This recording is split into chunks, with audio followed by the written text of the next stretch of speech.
हलचल। आकाशवाणी लखनऊ से प्रस्तुत है जिले की हलचल। आज सुनिए इटावा और कन्नौज जिलों की हलचल। पहले सुनते हैं इटावा जिले की हलचल। आलेख और स्वर है अमित कुमार तिवारी का। इटावा में अंतर्राष्ट्रीय श्रमिक दिवस के अवसर पर श्रमिक सम्मान कार्यक्रम का आयोजन विकास भवन स्थित प्रेरणा सभागार में किया गया। कार्यक्रम की मुख्य अतिथि सदर विधायक सरिता भदौरिया ने कार्यक्रम का शुभारंभ किया। श्रम आयुक्त श्वेता गर्ग ने कार्यक्रम में श्रम विभाग की सभी योजनाओं की विस्तृत जानकारी दी। इस मौके पर कन्या विवाह सहायता योजना के अंतर्गत महिला श्रमिक को प्रमाण पत्र एवं उसके नवजात बालिका की उज्जवल भविष्य के लिए FD तथा भारत सरकार द्वारा संचालित ई श्रम के अंतर्गत मृतक परिवार को 2 लाख रुपए का चेक तथा अटल आवासीय विद्यालय में चिन्हित बच्चों को स्कूल किट दी गई। मनरेगा श्रमिक एवं जीरो पॉवर्टी अभियान के अंतर्गत चिन्हित पात्र श्रमिकों को श्रम पंजीयन एवं श्रम विभाग द्वारा संचालित विभिन्न योजनाओं के प्रचार प्रसार हेतु पंजीयन कैंप प्रत्येक तहसील व ब्लॉक स्तर पर आयोजित कराया गया था। इटावा जिलाधिकारी सुब्रांत कुमार शुक्ल ने ग्राम पंचायत हनुमंतपुरा तहसील चकरनगर इटावा में किसानों के साथ चौपाल की। इस चौपाल में किसान रजिस्ट्री के बारे में बताया गया। फार्मर रजिस्ट्री का उद्देश्य किसानों को उनकी फसलों के लिए उचित समर्थन और सुविधाएं प्रदान करना है। ग्राम के समस्त किसानों को किसान रजिस्ट्री कराने की अपील की है। इटावा में अब तक 45.35% किसानों को फार्मर रजिस्ट्री पूर्ण हो चुकी है। शेष किसानों से इस माह फार्मर रजिस्ट्री पूर्ण कराने का अनुरोध किया गया है। साथ ही भविष्य में होने वाले लाभ के बारे में भी विस्तार से बताया गया।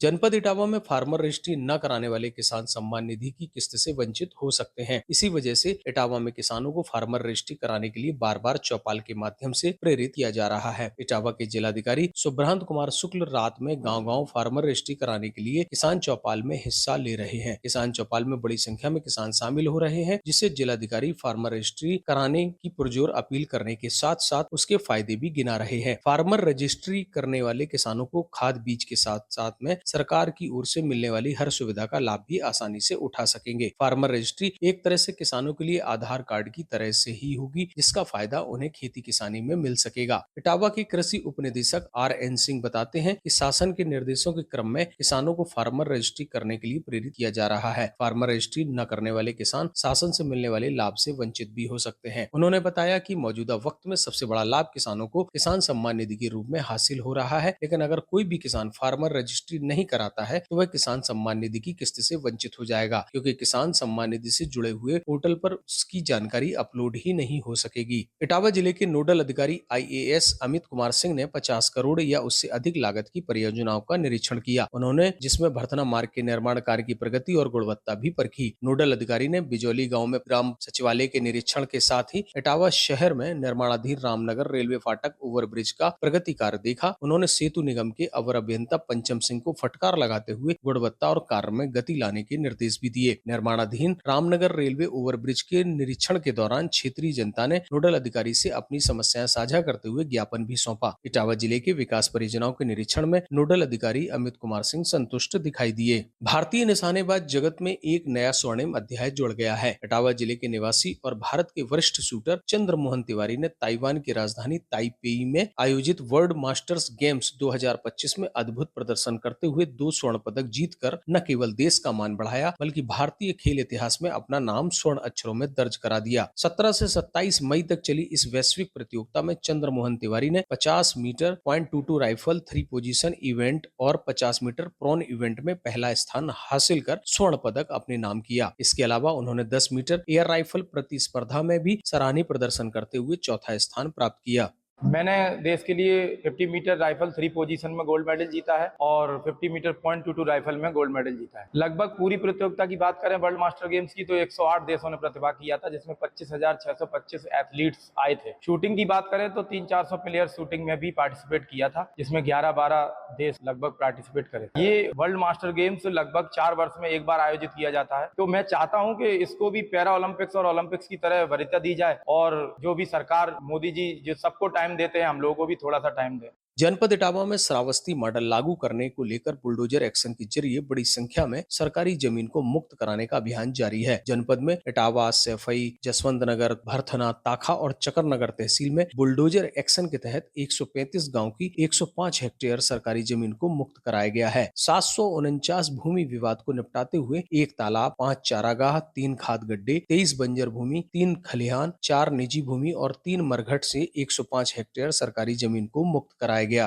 जनपद इटावा में एक सभी थाना क्षेत्रों में हम लोगों ने इस पे अभियान चलाया और पहले से जितने भी प्रकरण थे ग्रामवार उनको चिन्हित कर लिए हैं। हमारे 749 ऐसे प्रकरण थे जिसमें हमारी टीमों ने जाके काम किया। राजस्व न्यायालय के जो आदेश है जिनका क्रियान्वयन अभी फील्ड में नहीं हो पाया है तो उसको भी अटेंड उसको करेंगे।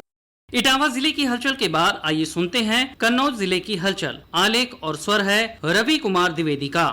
कन्नौज जिले में प्रधानमंत्री के मन की बात कार्यक्रम को सुना गया। प्रदेश के समाज कल्याण, अनुसूचित जात एवं जनजात कल्याण राज्य मंत्री असीम अरुण ने भाजपा और आम जनमानस के साथ सामूहिक रूप से प्रधानमंत्री के मन की बात सुनी। इसके बाद राज्य मंत्री ने कहा कि प्रधानमंत्री ने स्वदेशी अपनाने पर जोर दिया है, जिस पर प्रत्येक भारतीय को अमल करने की जरूरत है। राज्य मंत्री असीम अरुण ने बताया कि आदरणीय प्रधानमंत्री जी का मन की बात का कार्यक्रम सुना। इस कार्यक्रम में हमको प्रेरणा मिलती है। अगले आने वाले महीने में क्या क्या हमें आयोजन करने हैं। अगले महीने योग दिवस आ रहा है, उसका भी एक सुंदर और बृहद आयोजन हम लोग करेंगे और अपने आप को फिट रखने के लिए काम करेंगे। ये मन की बात का जो आयोजन है, मन की बात का जो संदेश है, हम सब के लिए बड़ा महत्वपूर्ण है। कन्नौज जिले में विकसित कृषि संकल्प अभियान के तहत कार्यक्रम के आयोजन के लिए समितियां का गठन किया गया है। समिति प्रतिदिन 3-3 गांवों में जाकर किसानों के साथ संवाद कर जागरूक करने में जुटी हैं। इन कार्यक्रमों के दौरान किसानों को खरीफ फसलों की नवीनतम तकनीक, प्राकृतिक खेती, मृदा स्वास्थ्य, संतुलित उर्वरकों का प्रयोग और आधुनिक यंत्रों के उपयोग, जीवन बीमा, ड्रोन तकनीक, पशुपालन आदि के बारे में विस्तार से जानकारी दी जा रही है। कन्नौज जिले में केंद्र सरकार की पर ड्रॉप, मोर क्रॉप और माइक्रो इरिगेशन योजना के अंतर्गत कृषकों के प्रक्षेत्रों पर सूक्ष्म सिंचाई प्रणाली स्थापित करने के लिए इच्छुक किसानों को अनुदान मिलेगा। योजना के तहत सूक्ष्म सिंचाई प्रणाली स्थापित करने के लिए किसानों को 65 से 90% तक अनुदान मिलेगा। इस प्रणाली के अंतर्गत कृषक अपने प्रक्षेत्रों पर फसलों की आवश्यकता के अनुसार टपक और फव्वारा सिंचाई प्रणाली अनुदान पर स्थापित करा सकते हैं। जिला उद्यान अधिकारी सीपी अवस्थी ने बताया कि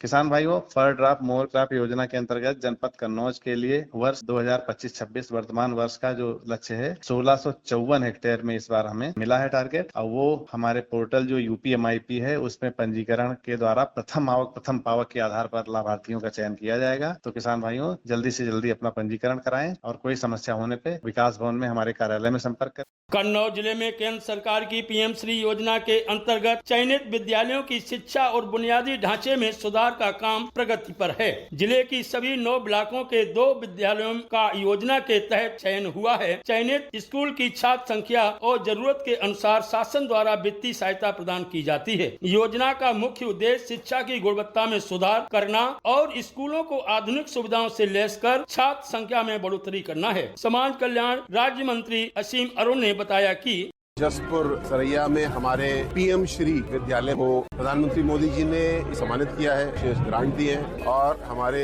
जिले के नंबर 1 विद्यालयों में ये शामिल है। और बच्चों को विश्व स्तरीय पढ़ाई, विश्व स्तरीय इंफ्रास्ट्रक्चर उनको मिले और वो दुनिया से चुनौती ले सके, ऐसे तैयारी करें। और यही असली राष्ट्र निर्माण है, यही असली विकसित भारत की नींव है।